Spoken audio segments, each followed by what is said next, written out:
Struggling, feeling overwhelmed with your increasing amount of workload? Hi, I'm Dr. Heather Williamson with Transformation Group, and we're a leadership consulting firm that believes every leader should be developed to their full potential. We listen to what the real challenges are causing you to feel burned out and customizing a coaching plan that guarantees success. If you're wanting to become a less stressed leader, call us at 804-598-9175 or check out our website at transformationgroupllc.com. Welcome to the Leadership Doc. You are listening to Talking Leadership with me, Dr. Heather Williamson, and I am excited because I have an old friend who actually, I was trying to remember when I met you. I think it was, maybe 10 years ago?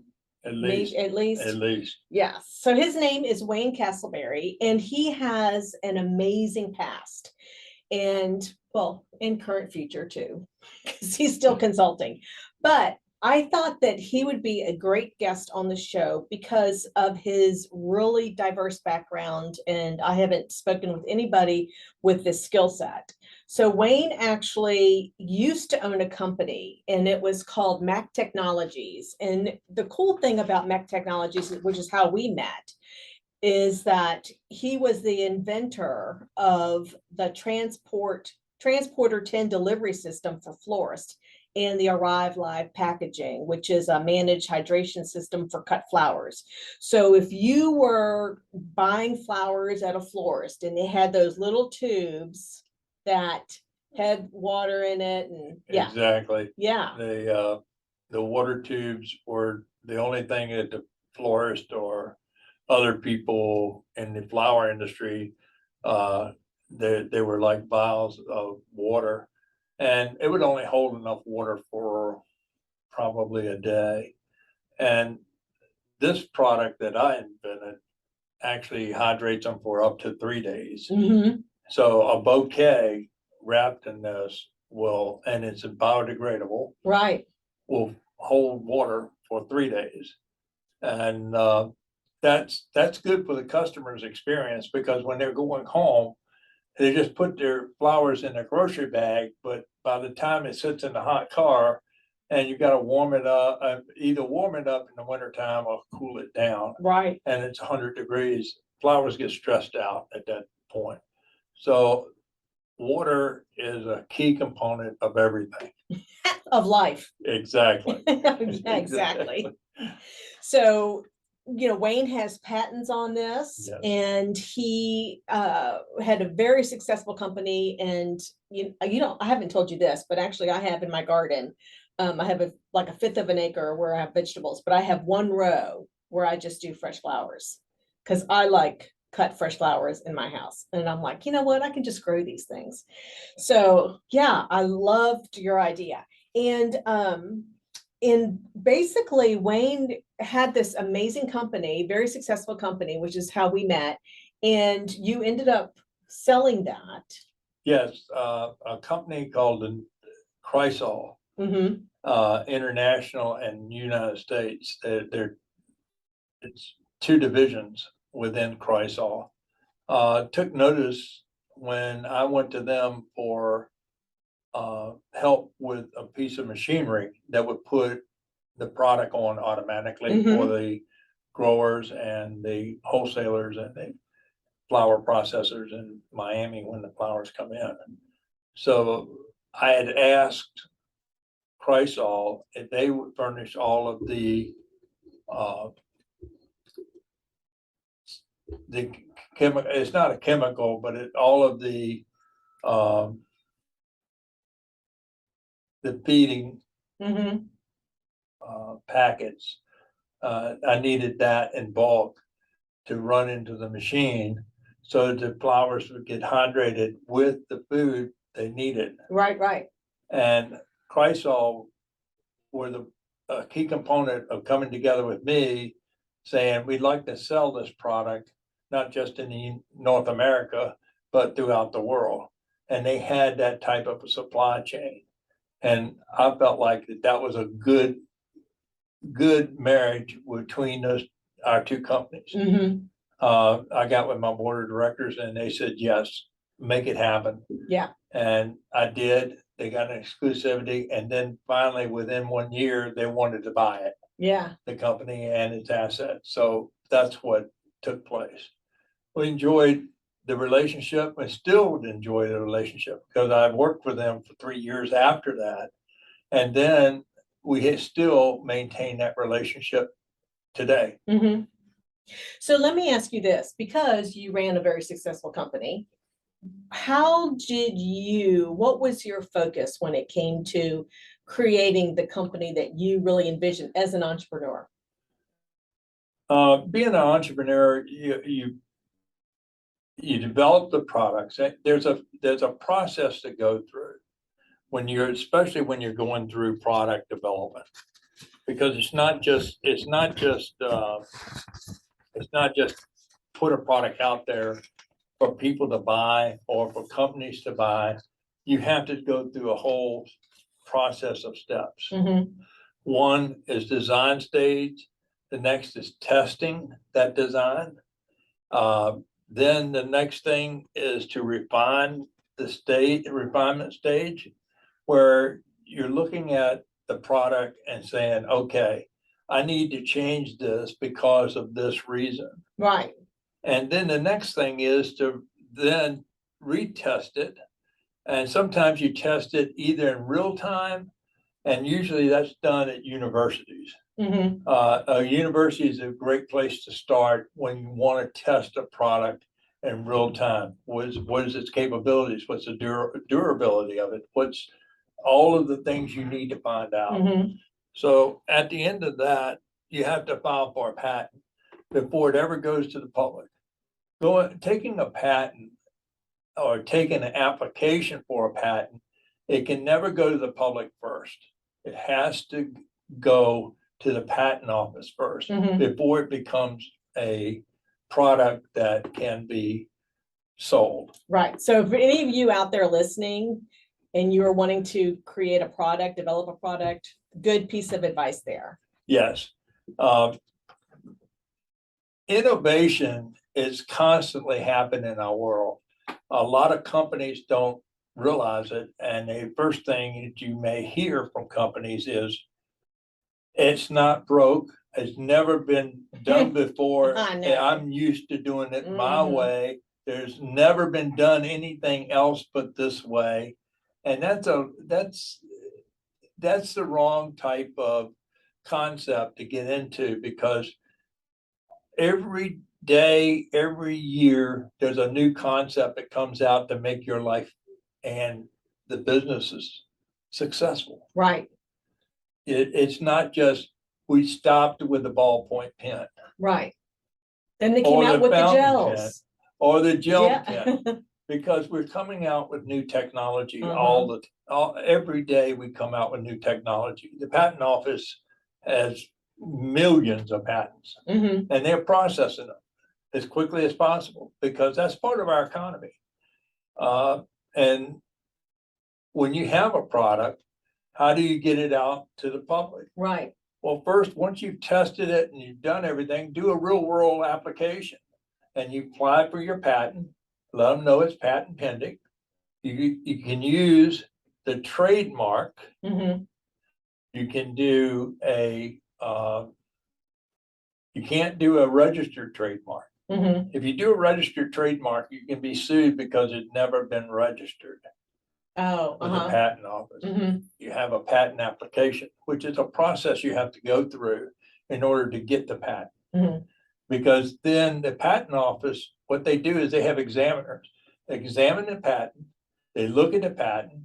They say, okay, how much product is out there that's similar, that we would be approaching a patent infringement. Right.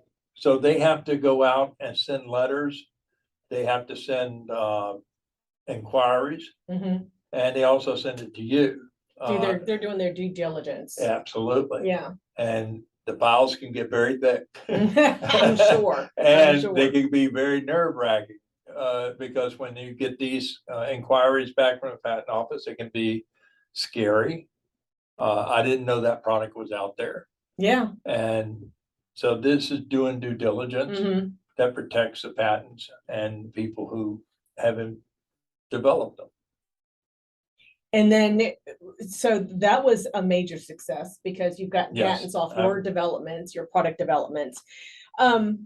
So what was your thought process, just like building the team to be able to create these products, these successful products that you had for flowers?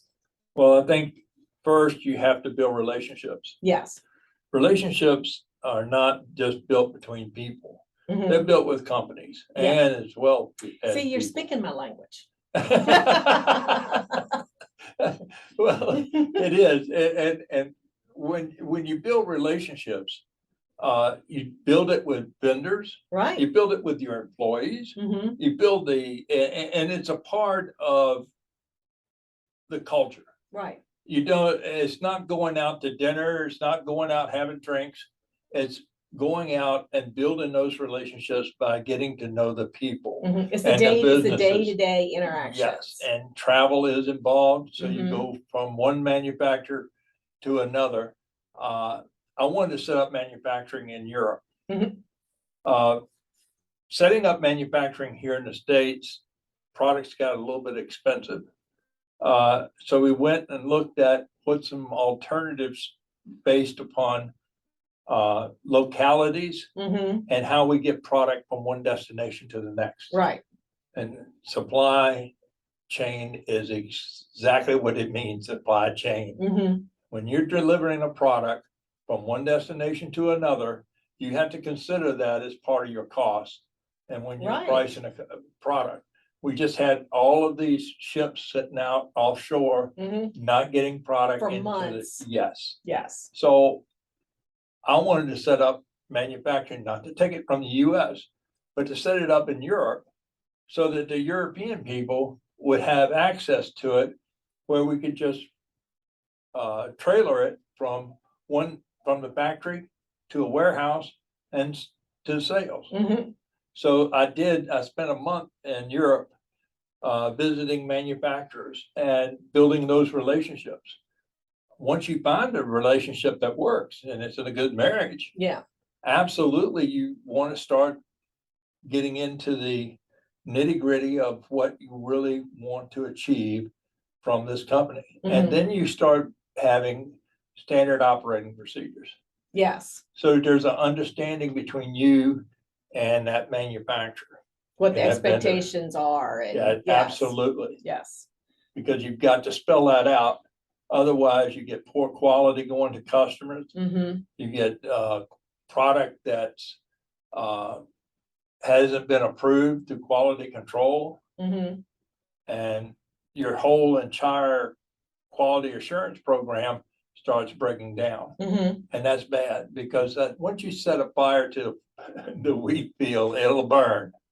Yeah. So this is where you're setting up that structure Yes, for success. And so obviously your team is important absolutely. because they're the ones that are going to be making it happen. So how did you figure out the right team, mix up for your organization?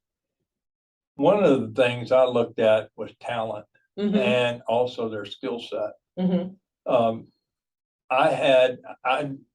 My board wanted me to have somebody that was next to me that in a leadership perspective that could take over if I'm incapacitated or I'm Right, traveling. right. And they needed to have that. And we set that up. Knowing who you're interviewing, knowing their past, looking at every aspect of it. This particular person that I hired, the board gave me 5 people that they had totally approved. And one of them I looked at, and what came to mind was I was so impressed with the way that they had worked on projects Mhm. that were extensive, much more heavier than what they had even anticipated, and they were successful at it. And I say that because it was very complicated what they worked on. And then I also looked at what they had done in college, what they'd actually happened was they were head of sororities. They were captain. Mhm. There were different aspects of their life that showed that they could communicate. Mhm. And they had leadership. They were had interested. They were leadership interested in quality. leadership. Absolutely. Yeah. So that person I chose. And when you have that person and you can trust them and you know that they're going to be delivering exactly what you want because they feel like they got something in the game. Right. Right. So also when it comes to being in that leadership role and making sure that your product is actually what the customers are wanting, right? So with that comes the opportunity. How did you make sure that what did you do really to make sure that you were going to fulfill the customer's expectations? To fulfill the customer's expectations, there's a whole process. Quality assurance is the biggest portion of Right. it. Knowing that you've got, in my viewpoint, of a company that has a good quality assurance program, is the employees are all charged with quality assurance and control. Mhm. If I hand you a letter or I hand you some paperwork that's got to go from this department to the next, Mhm. if it's not right or it wasn't pertained, I gave you the wrong material. The point of it is you need to have a perspective. Everybody is charged of quality, whether it's handling paperwork, Mhm. whether it's talking to a customer, whether it's everything, including customer service bills into this, because that's a part of quality, Mhm. quality assurance. But every department is responsible for the next department. And they have that responsibility of passing only quality products to that department, whether it's voice, whether it's materials or whatever. So there's a sense of there's accountability that's a huge factor in Exactly. this. It's a process of accountability Mhm. and it's oversight. Right. So when it comes to customer experience, you want to give the customer the best possible product and the best possible packaging you can possibly give them. You want to wow them. When that customer's expectations are, I just paid $10 for this, Mhm. or I paid 100 Mhm. or 1,000. Look at it. It's nice. It's packaged beautifully. It came in. And if it's perishable, if it's a cake, Yeah. if it's flowers, it came in looking as pretty as it was just made. Yeah. Or just cut. Exactly. Mhm. So quality and the customer's expectations go hand in hand. Mhm. You don't send the product out and because of the heat out here or because of the stream cold, and you don't send a product out that's not protected. When you get a customer that you didn't live up to their expectations, Right. that customer is like that match that I said about the wheat field. Yeah. They talk to their cousins, their They do. uncles, It their spreads moms, like their wildfire. pops, everybody. Mhm. And believe you me, that's a fire and Mhm. you cannot put it out. Yeah. There's no way of putting it out. That customer's expectations has to be met to the very fullest. Mhm. It's part of the company's assets.